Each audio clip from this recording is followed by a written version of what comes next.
एक गांव में एक बहुत गरीब ब्राह्मण और उसकी सुंदर पत्नी रहती थी। ब्राह्मण भिक्षा मांगकर अपना जीवन चलाता था। उसकी पत्नी सामान खरीदने के लिए एक बनिए की दुकान पर जाती थी। ब्राह्मणी बनिए के ऐश्वर्य से प्रभावित थी और बनिया भी उसे पसंद करने लगा था। एक दिन बनिए ने ब्राह्मणी से शादी का प्रस्ताव रखा। ब्राह्मणी ने कहा कि उसका पति गरीब जरूर है, लेकिन जब तक वह है, लोग उसे किसी और से बात करने पर बुरा भला कहेंगे। उसने कहा कि अगर किसी तरह उसका पति दूर चला जाए तो वे मिल सकते हैं। बनिए ने उसे एक तरकीब बताई। उसने ब्राह्मणी को 400 रुपए दिए और कहा कि वह इन रुपयों से अपने पति को व्यापार करने के लिए किसी दूसरे देश भेज दे। ब्राह्मणी ने घर जाकर रोना धोना शुरू कर दिया। उसने ब्राह्मण से कहा कि वह भिक्षा छोड़कर कोई और काम क्यों नहीं करते, क्योंकि वह न तो अच्छा भोजन दे पाते हैं और न ही अच्छे कपड़े। ब्राह्मण ने कहा कि काम के लिए रुपए चाहिए, जो उसके पास नहीं है, और वह भिक्षा में संतुष्ट है। लेकिन पत्नी की जिद के आगे झुककर उसने पत्नी से रुपए ले लिए। पत्नी ने झूठ कहा कि ये रुपए बनिए ने दया करके दिए हैं ताकि वह व्यापार शुरू कर सके। ब्राह्मण व्यापार करने के इरादे से गांव छोड़कर चला गया। घूमते घूमते रात हो गई और वह एक सराय में पहुंचा। सराय का मालिक बोला कि सभी कमरे भर गए हैं, सिर्फ एक हॉल बचा है जहां बहुत से यात्री आराम कर रहे हैं। हॉल में बहुत सर्दी थी और सब अनजान होने के कारण कोई एक दूसरे से बात नहीं कर रहा था। ब्राह्मण ने सराय मालिक से बात करने वाले के बारे में पूछा। मालिक ने एक बुजुर्ग की ओर इशारा किया और कहा कि यह हासन गांव का हासन बुढ़ा है, जो बहुत बुद्धिमान है, लेकिन एक बात बताने के 100 रुपए लेता है। ब्राह्मण ने 100 रुपए देकर पहली बात पूछी। बूढ़े ने कहा, जब भी किसी चीज को फेंकना तो पहले झाड़ कर फेंकना। ब्राह्मण ठगा महसूस करने लगा। कुछ देर बाद ठंड लगने पर वह फिर बूढ़े के पास गया, 100 रुपए दिए और दूसरी बात सुनी। जब भी रास्ते में आराम करो तो रास्ते से ऊपर या नीचे बैठो, बीच रास्ते में कभी भी आराम मत करो। मध्यरात्रि में ब्राह्मण ने फिर 100 रुपए दिए। बूढ़े ने तीसरी बात बताई, जब भी भोजन करो तो पहला निवाला निकालकर कुत्ता, बिल्ली या गाय को दे देना, तब तक भोजन मत करना। सुबह ब्रह्मा मुहूर्त में ब्राह्मण ने बचे हुए 100 रुपए भी दिए। बूढ़े ने चौथी बात बताई, जब भी किसी बिछौने पर सोना तो उसे झाड़ कर सोना। अब ब्राह्मण के सारे रुपए खत्म हो गए और वह गुस्से में आ गया। बूढ़े ने उसकी उदासी देखकर उसे एक मुफ्त सलाह दी, कोई भी राज अपनी पत्नी से मत कहना, और यदि कभी मुसीबत में पड़ो तो मेरा नाम हासन बुढ़ा है और हासन मेरा गांव है, मुझे ढूंढकर वहां आ जाना।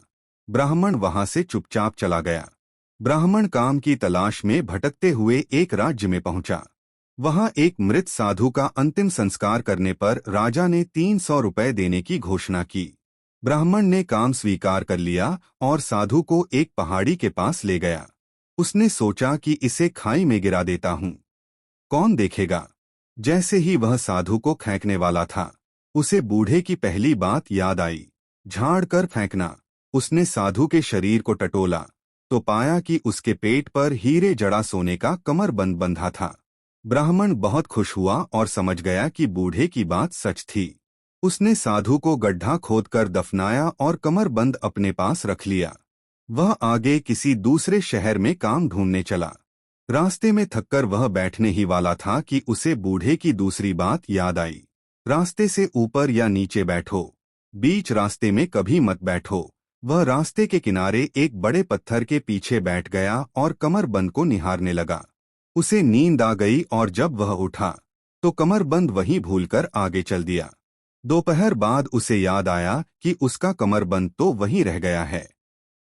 उसे लगा कि अब वह नहीं मिलेगा, पर बूढ़े की बात पर विश्वास करके वह लौटा। उसने देखा कि कमरबंद उस पत्थर के पीछे ही पड़ा था, क्योंकि रास्ते से दूर होने के कारण किसी ने उस पर ध्यान नहीं दिया था। आगे चलते चलते वह रात के समय ठगों के एक गांव पहुंचा। एक ग्रामीण ने उसे मीठी बातें करके अपने घर ठहराया और भोजन दिया। भोजन करते समय उसे बूढ़े की तीसरी बात याद आई, पहला निवाला निकालकर कुत्ते या गाय को दे देना। उसने रोटी का एक टुकड़ा बाहर बैठे कुत्ते को फेंका। कुत्ते ने खाते ही तड़पकर दम तोड़ दिया, क्योंकि भोजन में जहर मिला था। ब्राह्मण ने शोर मचाया। सारा गांव इकट्ठा हुआ। ठगों ने क्षमा याचना की और उसे दंड के 200 रुपए दिए। वह दूसरे घर गया, जहां कुत्ते के लिए निवाला फेंकने पर कुछ नहीं हुआ, तो उसने भोजन किया। भोजन के बाद जब वह सोने गया, तो उसे बूढ़े की चौथी बात याद आई। बिस्तर झाड़कर सोना। उसने बिछौने को झाड़ा, तो देखा कि तकिए की जगह 2 तेजधार तलवारें रखी थीं। अगर वह बिना झाड़े सोता, तो उसकी गर्दन कट जाती।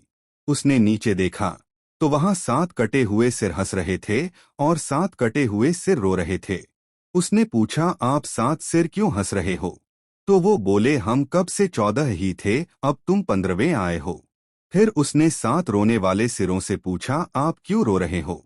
वह बोले, हम तो मरे ही थे, अब आप ब्राह्मण देवता भी मरेंगे ये सोचकर रो रहे हैं। मैं मरने वाला नहीं, ये कहकर उसने दोनों तलवारें उठाईं और हल्ला मचाया।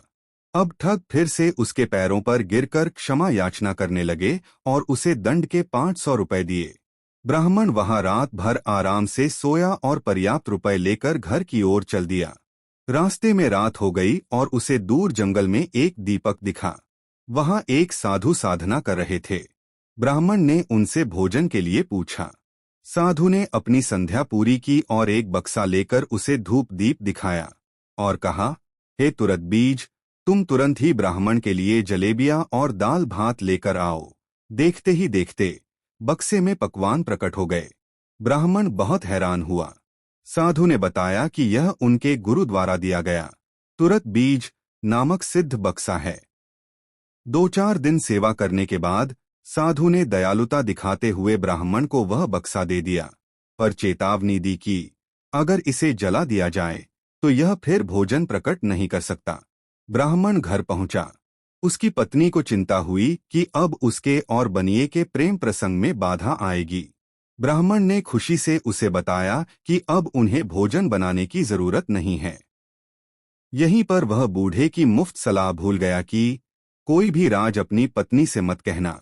उसने पत्नी के सामने तुरत बीज का रहस्य खोल दिया और बक्से से पकवान प्रकट किए। जब बहुत दिनों तक ब्राह्मणी बनिए की दुकान पर नहीं गई, तो बनिए ने उसे बुलाया। ब्राह्मणी ने उसे तुरत बीज के बारे में सब बता दिया। बनिए ने पूछा कि क्या इसका कोई इलाज है। ब्राह्मणी ने कहा कि उसके पति ने बताया है कि अगर इसे जला दिया जाए तो यह काम करना बंद कर देगा। बनिए ने कहा कि ऐसा करो ताकि वे फिर से मिल सकें। ब्राह्मणी ने वैसा ही किया और ब्राह्मण की अनुपस्थिति में तुरत बीज को जला दिया। शाम को जब ब्राह्मण ने बक्से को धूप दीप दिखाया, तो उसमें से कुछ प्रकट नहीं हुआ। उसे तुरंत समझ आ गया कि बक्सा जला दिया गया है। उसकी पत्नी ने भी उससे लड़ाई की और कहा कि अब उसके पास कुछ बचा नहीं है, इसलिए वह अपने प्रेमी बनिए के पास जाएगी। ब्राह्मण को बहुत दुख हुआ। अगली सुबह वह उस हासन बूढ़े को ढूंढते हुए हासन गांव की तरफ चल पड़ा। हासन गांव पहुंचकर उसने बच्चों से बूढ़े का घर पूछा। बच्चों ने कहा, क्यों बताएं, हमें क्या मिलेगा? ब्राह्मण ने कहा, मैं तुम्हें बहुत सारा गुड़ दूंगा। बच्चों ने उसे घर दिखा दिया और गुड़ मांगने लगे।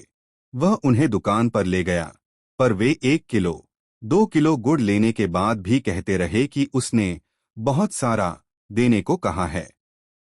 बच्चों का शोर सुनकर हासन बूढ़ा वहां आया और समझ गया कि ब्राह्मण फिर मुसीबत में है। उसने बच्चों को शांत किया और कहा कि आज यह मेरा मेहमान है, अतः कल तुम इससे जितना मर्जी गुड़ ले लेना। इस पर बच्चों ने कहा कि आप बहुत बुद्धिमान हैं, इसे कल तक जरूर कोई न कोई विधि बता देंगे। इस पर हासन बूढ़े ने कसम खाई कि वह उसे अब कुछ नहीं बताएगा। रात को भोजन के बाद ब्राह्मण ने बूढ़े को अपनी सारी आपबीती बताई, जिसमें तुरत बीज के जलने और पत्नी के धोखे की बात शामिल थी। बूढ़े ने उसे अभी वही रुकने को कहा। फिर ब्राह्मण ने पहले बच्चों से बचाव की तरकीब पूछी। क्योंकि हासन बूढ़े ने तरकीब न बताने की कसम खाई थी, अतः उसने अपने घुटनों पर पगड़ी रखी और पगड़ी को संबोधित करते हुए ब्राह्मण से बोला, पगड़ी रे पगड़ी इस भोंधू, अर्थात भोले व्यक्ति, को समझाऊं कि एक हाथ में थोड़ा गुड़ रखना, एक में बहुत। बच्चे जब बहुत मांगे तो ज्यादा वाला दे देना। अगली सुबह बूढ़ा उस ब्राह्मण को समझाकर बाहर गया कि मैं किसी विशेष कार्य से बाहर जा रहा हूं, अतः मेरे आने तक बाहर मत जाना, क्योंकि यहाँ गांव में सभी लोग चतुर हैं, तो बहुत भोला है, कहीं मुसीबत में न फंस जाऊं। बूढ़े के बाहर जाने पर बच्चे शोर मचाते हुए ब्राह्मण के पास आ गए। बच्चों को खुश करने के लिए ब्राह्मण ने एक हाथ में थोड़ा गुड़ और दूसरे में बहुत सारा गुड़ लिया। बच्चों ने बहुत सारा गुड़ मांगा, जो उसने उन्हें दिया, और कम वाला गुड़ स्वयं खा गया। उसका जूता टूट गया था, अतः उसने सोचा कि जब तक हासन बूढ़ा वापस आता है तब तक जूता ही ठीक करवा दूं। इसलिए उसने बच्चों से मोची का घर ढूंढा। मोची के परिवार के मुखिया ने कहा कि उसकी घर के सदस्य बीमार हैं, अतः वह जूता ठीक नहीं कर सकता। इस पर ब्राह्मण बोला, आप मेरा जूता ठीक करो, मैं आपको राजी कर दूंगा। जब जूता ठीक हो गया और ब्राह्मण रुपए देने लगा तो मोची परिवार के मुखिया ने कहा कि मुझे रुपए नहीं चाहिए, तुम हमारे बीमार लोगों को राजी कर दो। ब्राह्मण ने कहा कि उसने केवल खुश करने, राजी की बात की थी, बीमार ठीक करने की नहीं। इस पर वे लड़ने लगे। ठीक उसी समय हासन बूढ़ा ब्राह्मण को ढूंढता ढूंढता वहां पहुंचा और समझा कि ब्राह्मण फिर मुसीबत में है। उसने मोची को शांत किया और कहा कि आज यह मेरा मेहमान है, अतः कल तुम इससे जितनी मर्जी राजी ले लेना। इस पर मोची ने कहा कि आप बहुत बुद्धिमान हैं, इसे कल तक जरूर कोई न कोई विधि बता देंगे। इस पर हासन बूढ़े ने कसम खाई कि वह उसे कुछ नहीं बताएगा। शाम को बूढ़े ने पगड़ी घुटने पर रखकर नाटक किया और ब्राह्मण को एक योजना बताई। अगले दिन ब्राह्मण उन जूते सिलने वालों के घर गया और उनकी छत पर पत्थर फेंककर चिल्लाया, हे जूते बनाने वालों, राजा के घर में राजकुमार ने जन्म लिया है, तुम राजी हो या नाराज? घर के मुखिया ने कहा, हम तो राजी हैं जी। ब्राह्मण फिर से बोला, एक बार या 7 बार? घर के मुखिया ने कहा, हम 7-7 बार राजी हैं। अब ब्राह्मण दरवाजे पर डंडा लेकर गया और कहा, अपनी 1 राजी रख लो और 6 राजी मुझे वापस लौटा दो। वहां हंगामा हो गया। सभी लोगों ने कहा कि कल उन्होंने इसी बात पर मेहमान से जिद की थी, तो आज उन्हें भी इसकी 6 राजी वापस देनी पड़ेंगी। जूते बनाने वालों ने माफी मांगी और उसे 200 रुपए दंड दिया। ब्राह्मण हासन बूढ़े के घर लौटा। बूढ़े ने उसे पत्नी को वापस पाने की योजना बताई। ब्राह्मण खुश होकर अपने गांव वापस आया। उसने लोगों में घोषणा की कि वह एक शर्त लगा रहा है। वह एक सीढ़ी पर अपनी पत्नी को बिठाएगा और दूसरी सीढ़ी पर धन रखेगा। बनिया जिस भी वस्तु पर पहले हाथ लगाएगा वह वस्तु उसकी हो जाएगी। बनिया ने धन की परवाह न करते हुए पत्नी को चुनने का फैसला किया और शर्त स्वीकार कर ली। ब्राह्मण ने अपनी पत्नी को एक सीढ़ी पर बिठाया और दूसरी सीढ़ी पर धन रखा। बनिया सीढ़ी चढ़ने लगा। जैसे ही उसने ब्राह्मण की पत्नी को छूने के लिए हाथ बढ़ाया, ब्राह्मण ने डंडा मारकर उसका हाथ तोड़ दिया और कहा, शर्त के अनुसार तुमने सबसे पहले सीढ़ी को हाथ लगाया है, इसीलिए यह सीढ़ी ही तुम्हारी है। तुम यह सीढ़ी लेकर घर जा सकते हो। और इस तरह ब्राह्मण अपनी पत्नी को जीतकर वापस घर ले आया। इस कहानी से हमें कई शिक्षाएं मिलती हैं। 100 रुपए की सीख सदा काम आई। फेंकने से पहले चीज को झाड़कर फेंकना, धन की प्राप्ति। रास्ते से हटकर किनारे आराम करना, धन की सुरक्षा। भोजन का पहला निवाला निकाल कर देना, जीवन की सुरक्षा। बिस्तर झाड़कर सोना, प्राणों की सुरक्षा। मुफ्त शिक्षा का मूल्य याद नहीं रही। अपनी किसी भी गुप्त बात को अपनी पत्नी को न बताना। ब्राह्मण इस मुफ्त सलाह को भूल गया और अपना तुरंत बीज खो दिया। निष्कर्ष, कहानी से सबसे बड़ी शिक्षा ये मिलती है कि जिस शिक्षा के लिए आपने कोई कीमत चुकाई हो या जिसके लिए मेहनत की हो, वही शिक्षा जीवन भर याद रहती है और काम आती है। मुफ्त की शिक्षा को अक्सर महत्वहीन मानकर भुला दिया जाता है। हमें साथ हंसने और साथ रोने वाले सिरों के घटना से भी यह शिक्षा मिलती है कि यदि आपकी अवन्नति से 7 आदमी खुश होते हैं तो कोई 7 आपके चाहने वाले दुखी भी होते हैं। अगर दुनिया में 7 लोग दूसरों के दुख को देखकर रोने वाले हैं, तो 7 दूसरे को दुखी देखकर हंसते भी हैं। हमें दूसरों के दुख पर हंसना नहीं चाहिए, अपितु दूसरों के दुख में शामिल होकर उन्हें सांत्वना देनी चाहिए, सहयोग करना चाहिए।